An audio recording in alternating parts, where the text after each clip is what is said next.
Hi, I'm licensed IO psychologist Dr. Clif P Lewis, and you can call me a monster, but I'm not in any closet. Roll intro! We don't want to get sued, so we're going to be like super vague. First mistake. How are you a manager and unable to deal with conflict? If nothing else, I'm balanced.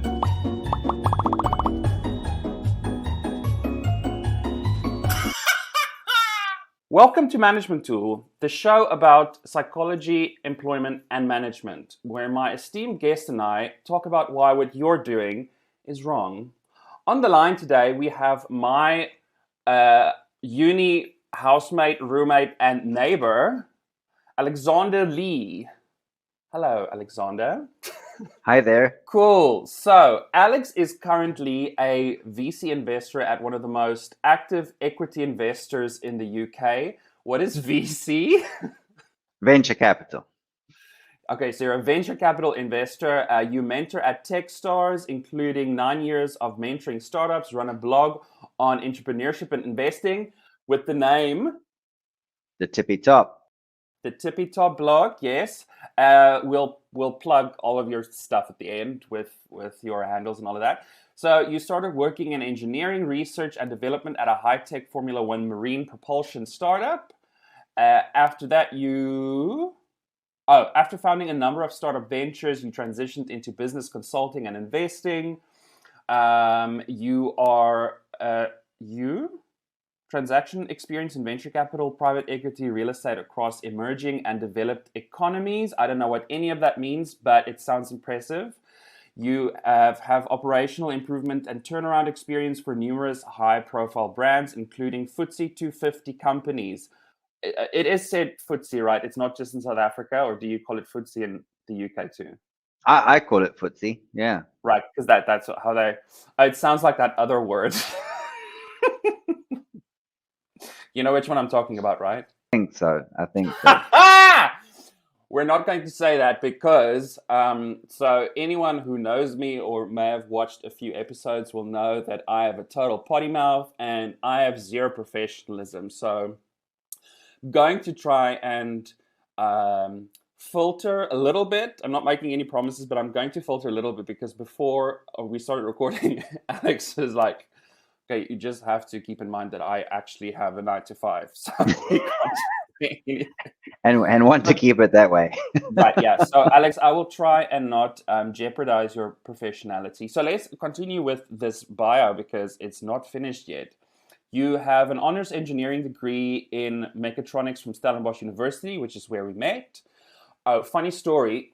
So Alex and I and a bunch of other friends, we were in first year together. And so I was doing a commerce degree and Alex was doing engineering.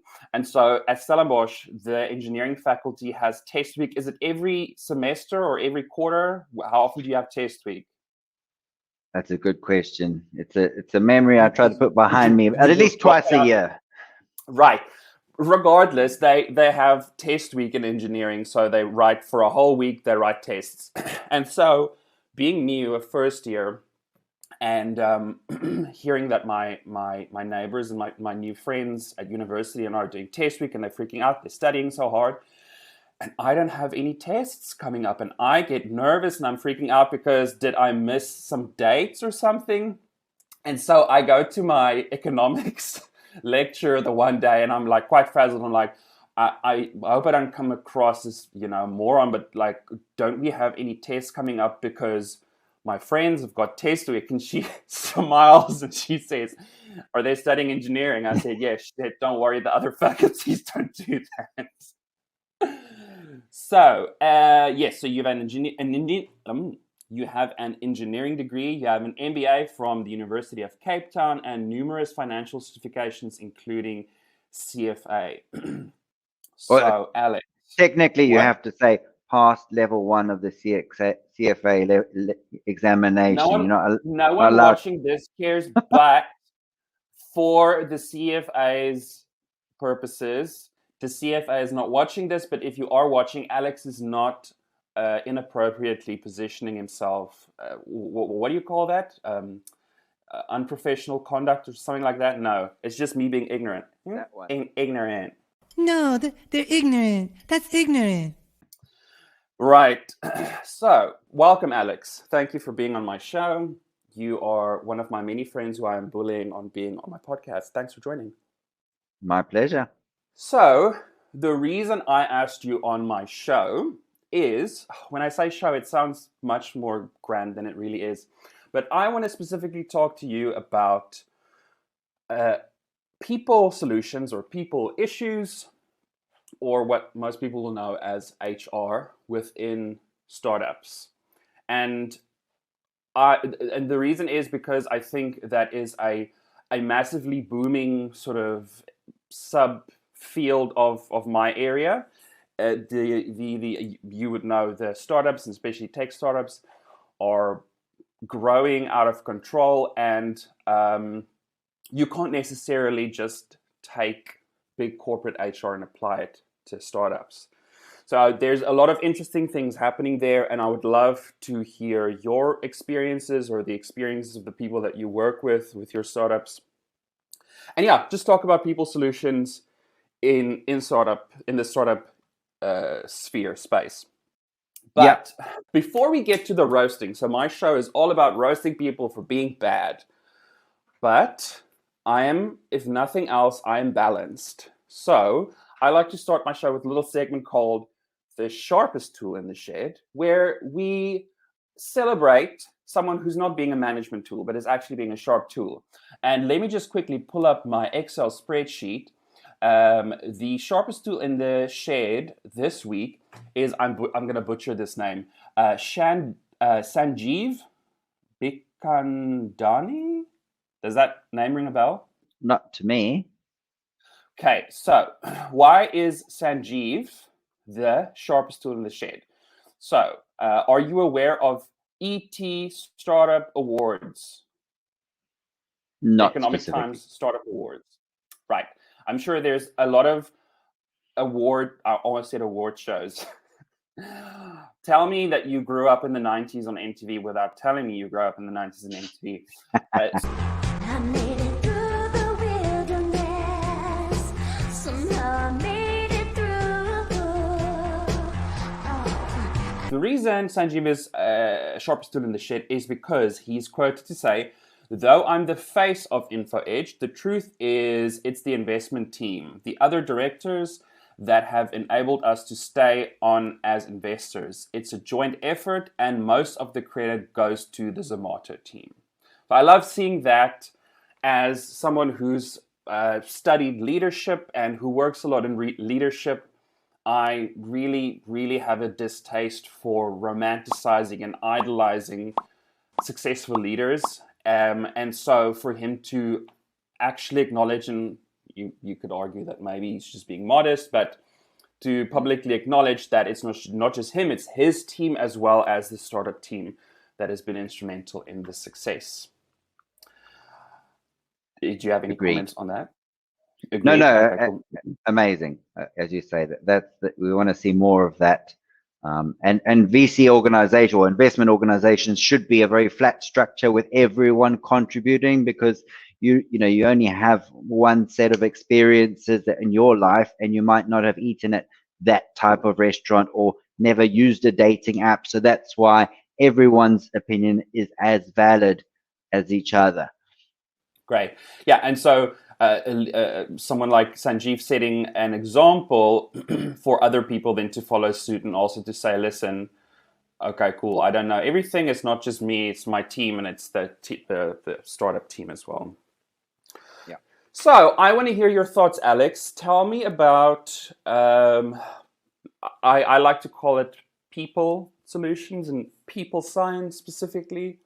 But what has been your experience with regards to HR issues or people issues in startups? What are the type of things that pop up? Specifically the things that go wrong. Yeah, easy one. I think something you said to me a long time ago. I said, well, when do politics set in an organization? And you said I know to this me, line. when there's more than one person or one people. What is it? Yeah. So Yeah, and I think that rings true. And importantly, in smaller teams, say there's 100% of organizational power, let's call it, and you've got 4 people, it means 25% per person at a minimum, or Right. it could be skewed 50% or 75% to one single person. Whereas if you're working in an organization with 400 people, there's a lot more devolved centers of power.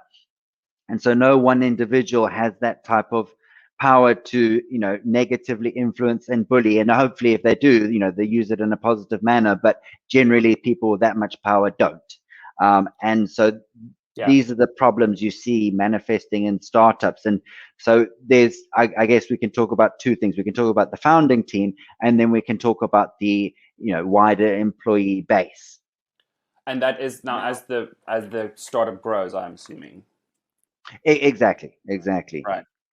Now, lots we could say there, and I guess the first thing is people don't usually have complete management teams or founding teams. They think, oh, we can just hire in that resource, and that's the biggest faux pas, because you can't afford to pay the caliber of people you need to fulfill that role. So if you say, all right, you and I have an idea, and it's this very, fancy bit of software, and we're just going to hire in a CTO. Probably not going to work, because you can't pay, 120K, or that's going to be half of your fundraise. And that person isn't invested enough, because you probably say, oh, well, how should we cut up the equity? All right, we'll give them some options. And they're going to say, look, yeah, options are jam for later. Give me my salary. I'm building my career. As soon as something else better comes along, they jump ship. And importantly, they might work long hours, but equally, they might be more 9 to 5. Whereas you've got a founder, management team, they're going to do whatever is required to make the startup successful. And that's not, that doesn't come to bear in the good times. It comes to bear in the bad times. And that's when you really need hands on the pump. And that's when employees often might just leave. Right. So I just want to go back to what you said is hiring a CTO. Is that a chief technical officer? Yeah. So what my impression that I got was from my interactions with startups. I'm currently in the process of running a organizational culture for startups, tech startups. And it's quite interesting to engage with these stakeholders. My impression, I thought it was interesting that you mentioned the example of hiring a CTO, because the impression I got was that the founders and the sort of leadership or the top management of startups are generally very technically proficient. What they are lacking would be the sort of the people skills or the management skills or expertise. Why would someone who is starting a company, just maybe explaining for my purposes of understanding, why would you need a technical person as opposed to, because you don't have Deloitte money or McKinsey money to get like people consulting in? So I guess that's born out of the fact that, a lot of people go to business school now to become entrepreneurs. They, some go down the consulting route. But and a lot of people going to business school were engineers prior, hit the glass ceiling, wanted to break through. But even if they did that, they probably wouldn't want to go back to the technical side. They'd want to use their understanding of technical to build a better product and sell it better and have better commercial outcomes. And I guess most, well, not most, but a lot of startups are software. Everyone's trying to build a SaaS company. So you've got 2 non-technical founders saying, oh, we'll just hire someone in to do that. And that's a big faux pas, because what you need is all the critical skills to execute on your business plan in that founding team. So a lot of people will say, right, we're a business to consumer B2C startup. And you will look down the list, you say, well, who's got the marketing experience? No, we'll just get an agency to do that. And that is mistake number 1. Gotcha. Okay, well, that's indicative of how poorly I actually understood the startup space, because my assumption has just always been that if you are the founding team of a tech startup, you are tech people, and you had a tech idea and you wanted to make it into a business. I didn't really think of it the way you just explained. Oh, no, it's actually an entrepreneur, it's a business person who sort of maybe has an idea or a loose sort of way forward and then gets technical people in. That actually, that makes the problem that I sort of saw so much worse because now not only the sort of people priorities are, is that an expression, suckling at the back teat? Because that's an Afrikaans saying that you're you're the runt of the litter. So you're not just one step back in terms of level of priority, you're now 2 steps back, because understandably we need technical people to know how the actual product that we're trying to sell works, and then we can start worrying about people. So it's really no surprise that it's a hot mess in terms of people.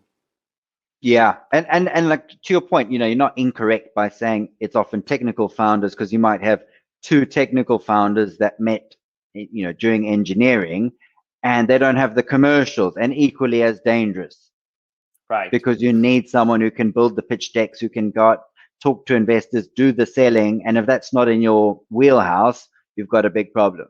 So the problem that my initial conceptualization of the sort of the management problem within the startup space was predominantly influenced from my experience working with highly skilled professionals who find themselves in leadership and management roles. So for example, when I was working in the UAE, I was working in the legal sector, and I met so many amazing legal professionals. So they are absolutely they're stars as insofar as their ability to practice law, but they didn't know the first thing of how to run a law practice. They didn't know how to position the brand, because all of the firms that I worked with were international law firms. How to position it within an actual firm, within a new country context, all of these type of things. They were great lawyers, but they didn't necessarily know how to translate their technical skills into management or leadership skills. So what then happens? What have you seen happens when you people aren't necessarily priority, because either if I'm a technical team, I need to get my management right, and I'm looking at venture capital, or I'm an entrepreneur and I'm looking at getting a technical person, so that the product or service I'm selling is up to standard. What then happens with HR? No, there's no time for HR. That's a cost center, and we need to, and it's a big faux pas. And I just like to come back to something you said in terms of, if you're good at your trade, does that make you a good leader? And it's not just a startup phenomenon, a big, as you say, a big corporate phenomenon, that people are promoted to their level of incompetence, because when they get to that next rung on the leadership level and they're not good at it, they probably should go back a level, but instead they kind of just stagnate there. They stagnate, or people tend to frame stuff really negatively, and I know that's rich coming from me with a show called Management Tool, but instead of maybe identifying developmental areas or setting like personal development plans or things like that, people just go, oh, you're a shit manager. We shouldn't have put you in this role, or demote, or, if worse comes to worse, fire. So then, okay, so people is a cost center. I'm not surprised to hear that. That's definitely sort of what I expected. So then maybe we can think then in terms of recruitment, training. Yeah. Look, you're absolutely right. No, I'm not saying it's correct that it is should be seen as a cost center, it's not a priority. It's just that's the reality. And I think a lot of startups are waking up to the importance of organizational design and actually recruiting in a sustainable manner, and ensuring retention, because one of the, if you lose someone in a start, or if you recruit badly and they mess up the culture, because again, looking at that percentage of the pie, if you're 4 people and you go to 5 and that 20% is the bad egg, that can have a really detrimental effect on your team. So those first hires are just so important. But I think we could start even earlier, because the founding team is generally where things go wrong in most startups. You look at the statistics, X out of 10, 9 out of 10 fail. It's usually something to do with the founding team. The kind of, once you're able to recruit more people and everything, that's actually not too bad. And then you probably go through another inflection point. So if we stick on the founding team, back to my original point in terms of skill sets to execute on the business plan. The other thing that's so important is having the same propensity for risk. Right. And this is a model taught to me by an LBS professor, London Business School professor. And because if you light flex. So we should spend all the money and go hard at marketing, and someone else doesn't want to, and they want to just go back to their 9-to-5 job, or their spouse is saying, well, hang on, why don't you go apply for that big corporate job? You're going to have this big dichotomy, and you're going to say, all right, I'll work on it in the evenings. And the other guy says, I've just quit everything, I've sold my house, and I'm going in full tilt. And that's where you start seeing conflicts start to come in. I'm working more than you. You're not committed as me. How much equity have you got? How much are you being paid? And then it goes back to the politics. Absolutely. And then the, and then the other good characteristic you should have in management teams is that you're connected up and down the value chain. So not only do you have the skills, but you've got the connections into fundraising, into customers, into suppliers, and get that skill set right. So pause there, you go, and then I've got a lot more to say on conflict and what actually happens and why startups go wrong. I'm loving this conversation because I'm just seeing how flawed my assumption about what the problems are with people issues in startups, how flawed that really is. Because first of all, my assumption about where the priorities of people lie was wrong, or people issues lie. But now I'm also understanding better where the focus should be. It should not be with not the first focus of people solutions and startups shouldn't be with the culture and the recruitment and the development and the retention. The first focus should be on getting a healthy relationship between the founders. Yeah, absolutely.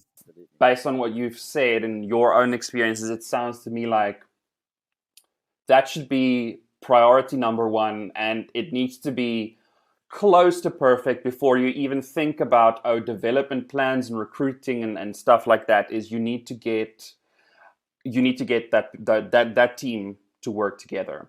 And so what you mentioned was interesting as well, because when you said that a problem is when you have people with different risk aversion or risk acceptance. Propensity for risk. Yeah. Propensity for risk. So in an ideal situation, you would have people that are completely aligned and have the same appetite for risk. But that's kind of, I think, a bit of a tall order. So in the absence of having people that have the same appetite for risk or propensity for risk, what can we do? Have you seen anything that works to prevent differences in propensity for risk being detrimental to the team? I think that's a good question. And I think I must give some more context as well. So I think there's propensity for risk to say, all right, I'm 2 feet in, let's do the startup. You need to be on the same page on that.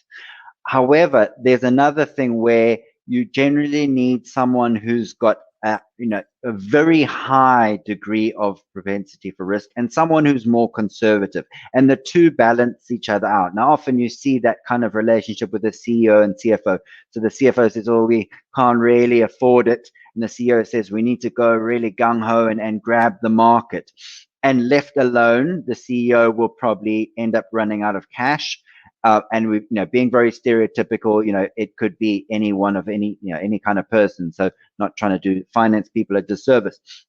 But if we stereotype it and say, if it's just left to that CFO type mentality that we've seen historically a lot, the business is not going to grow and you're not going to take the bold steps and do the innovation. And I've seen kind of both types of organizations and leadership. And when, as I say, one without the other is always a disaster. So that's a healthy degree, and you need to embrace that and say, all right, you're saying do 10x and I'm saying do half x. How about 4 maybe is about the right number? So you've got the upside and the downside protection in all your decision making. Right. So it's not we all need to be like, yes, let's put everything in. It's about complementary levels of propensity for risk, rather. Yeah. That am I exactly. So where you should be aligned in terms of career risk and the startup, but within the walls of that, then you can have differing levels, and that's healthy. Just like a little bit of diversity of skill sets is very healthy and needed. So obviously this is your sort of observation of this, but do you find that founders are ever aware of this? This having balanced propensities for risk and balanced skill sets. Are they even aware of this, and do they take active action to make sure that there is complementary skills and balance and all of those things? I think, some people, as I say, they might do an MBA, they might do a one-year entrepreneurship course, they might, go on an incubator, accelerator program, and they might pick up some of those skills. And I think we're starting to dispel the myth that entrepreneurship can't be taught, because entrepreneurship is just business.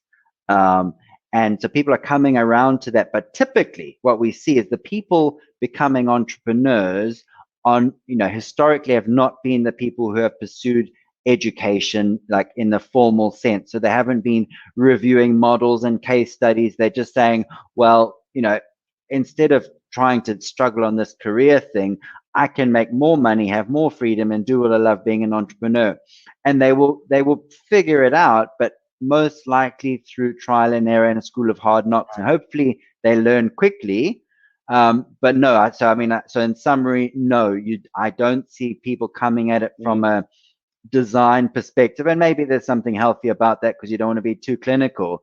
But just case in point, what you see is, in terms of creating the founding team, too many people say, hi, Cliffy, you don't have a job. I don't have a job. We're friends. We've never had a fight for 10 years. Let's do it. And, that's, the beginning of the end, because, when the startup goes down, because invariably it can't be the right person, just statistically, it's just no chance, then you lose your startup and you lose your friends. And that's terrible. And so I'm left thinking, because I often find myself, because as a consultant, which I'm predominantly doing at the moment, I often have to convince non-people of the importance of what I do. You very, very rarely find a CEO or a COO that really, they all go, oh, people are the most important, but they don't really believe that. They say that because that is the PR thing to say. Yeah. And I often have to explain why they need to spend additional money on certain, standardized measuring instruments or certain types of development interventions. That's not just classroom training. And so how do I convince the two friends who have never had a fight and have a great idea and they think they want to start a startup? How do I, as a people professional, convince them that you can't just worry about your product? You need to look at your relationship. You need to look at how you work together. You can't wait until you start the fight. You have to be proactive in how you manage your relationship and how you work together. How do I convince them of that, the importance of that? Yeah, I think people are coming around to the fact, okay, put in a legal agreement at the outset. and it doesn't have to be a full-blown legal agreement, but you just write down on a piece of paper, I get this amount of equity, we take this amount of holiday. These are the, those things that come later in a startup, but should be at the beginning, because that's when the fights start. However, that piece of paper is not going to save you if you fundamentally don't get along and you are not diplomatic, and it's going to get stressful because you're not going to have a source of steady income. You're going to have, as I say, your family members putting pressure on you, and I think difficult to convince people if they don't already know. And just in terms of advice to what types of people you should be looking for, I think it's colleagues, because there's still that line with colleagues. It's like we're friends, but there's that level of professionalism and that disconnect, and that level of respect and being cordial, and providing you work with nice colleagues. I hope you do, but that's the kind of relationship you need with your co-founder, not your best friend or your that's actually family member. Yeah, we're on the same wavelength, because I was just about to, before you mentioned, it's maybe better to get a colleague instead of going into business with a friend. Yeah. I wanted to ask you, okay, cool. So now we've got the legal agreement in place. We do agree we're going to take leave. We have certain boundaries. We have this equity, etc. But how do we enforce that? Because I've seen in so many instances, big companies, small companies, international companies, they have policies and structures up the wazoo, but no one sticks to it.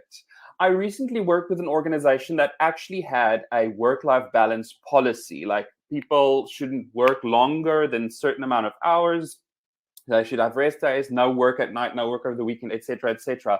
I promise you, because I'm a consultant, so I charge by the hour, because trust and believe I was working for burnout, because that was securing the bag. But so many people that late night when I'm online, I see, oh, you're online too. So if you're a friend, you have an existing personal relationship, it's difficult to maintain boundaries, which in the long run ensures the friendship, which is quite ironic, because you have an existing relationship, and to maintain that relationship, you have to maintain a certain kind of distance, or at least set boundaries and keep those boundaries in place, which you typically don't do, because, as you mentioned, you go the extra mile and you work yourself to the bone. Yeah. Whereas with a colleague who you don't have a relationship with, and you don't really necessarily have the need to maintain a long-term personal relationship, but you end up doing, because it's easier to maintain boundaries with someone you don't have an existing personal relationship with. I think, yeah, spot on. And yeah, I mean, I'd like to, come back to the importance of founder conduct, and not only founder conduct, just people conduct. How you treat each other, how you treat your customers, how you treat your suppliers, how you treat your investors. But as I say, and everyone says, "Oh, people are the most important thing." And I knew that, you knew that, and I've gone on Show me. this long journey of investment to come back full circle to go, wow, I underestimated by a factor of 10, because what I'm seeing, or what I've seen, is that you take the best company, the best idea, and if you've got someone who's just not part of, doesn't seem to respect humanity and just doesn't act like a decent person, it does not matter. The startup will fail, or whatever it is, and that's because all relationships break down. So it is all about relationships. So people say, would you invest in a good management team and a bad idea, or a bad management team and a good idea?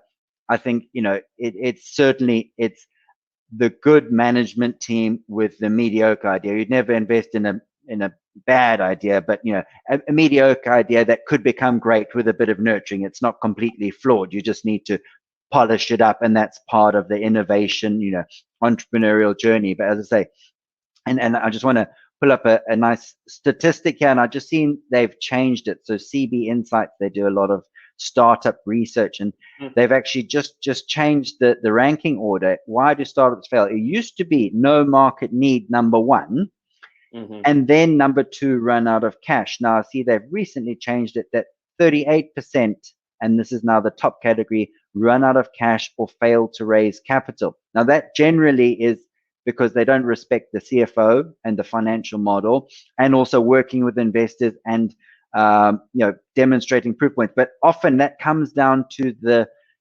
the behavior of the team and how well they get along with investors. But and a long story short, behind the money, there's the relationships.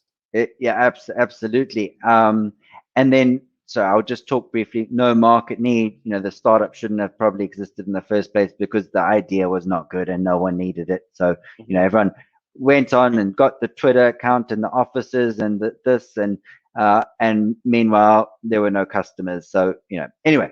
But what's scary to see is that on this list, right somewhere down the middle, it says not the right team. 14% of startups failed because it wasn't the right team.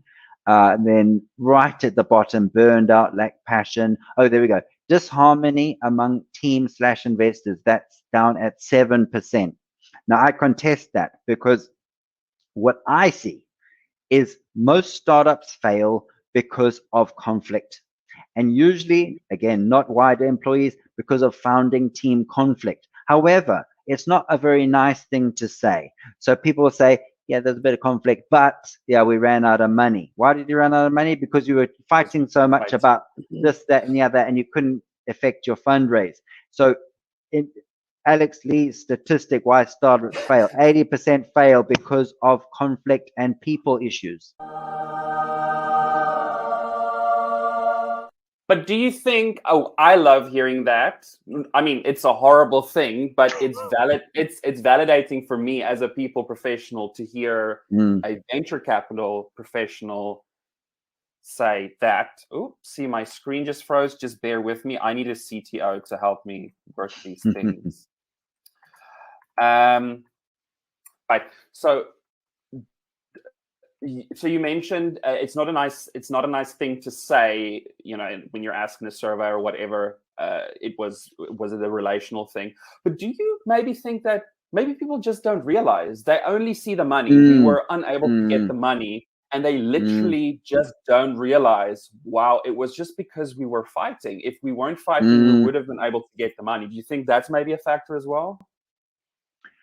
Perhaps, but looking at the startups that I've seen fail, they know. I know. They just and maybe it's British startups and they're being polite, but no one likes to say it. It's whenever someone leaves a company, it's like, keep in touch. Good to work with you, even though they've just taken them out the back and shot them. Like that's a British culture thing.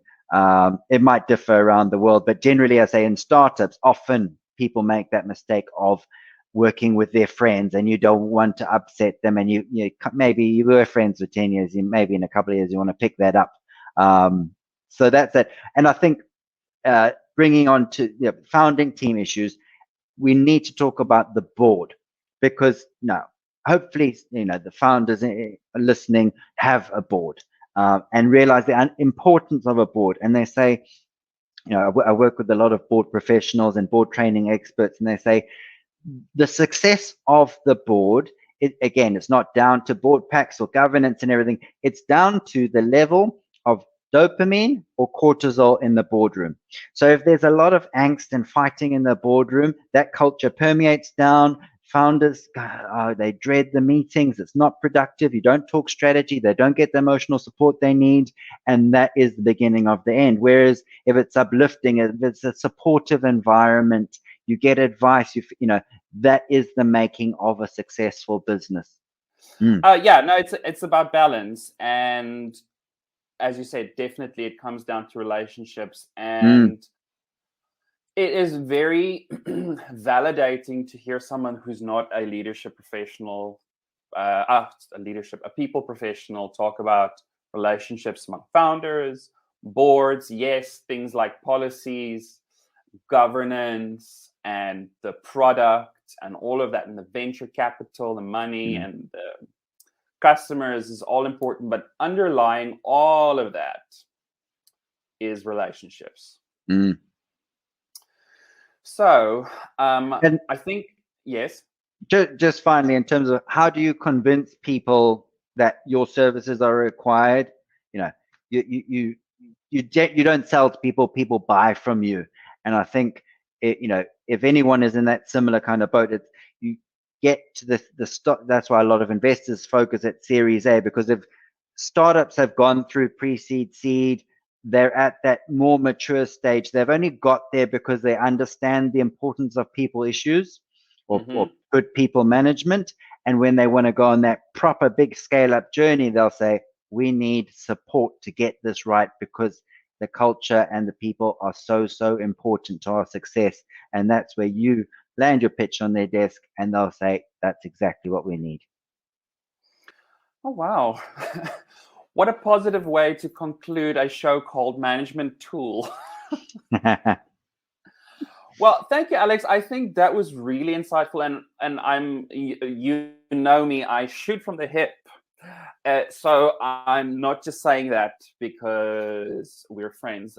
This was a really stimulating conversation. I actually wrote down an idea for a research proposal or a research project that I think the two of us can actually do. So thank you very much for your insights. If anyone wants to challenge your Alex Leigh statistics about why startups fail, they can rewind this video and listen to your credentials again. So thank you very much for sharing all of your amazing insights, and I hope that my one listener actually could take some of this on board and learn something as well. Before I let you go and do your 9 to 5, or I mean your 5 to 9, let's face it, that's what it is. Where can people cyberstalk you? So tippytop.com, and then the Tippy Top blog is my handle across most channels, including TikTok, Twitter, Instagram, Facebook. You'll find me. But I'm a big fan of LinkedIn. That's my go-to. And on LinkedIn, it's Alexander Leigh, and Leigh is Leigh. Fabulous. Okay, cool. I am, to Gen Z's dismay, on TikTok as well, Insta, all of the big ones, and my handle is Clif with one F P Lewis. Go check us out. Join us for the next episode, and yes, don't be a tool. Bye.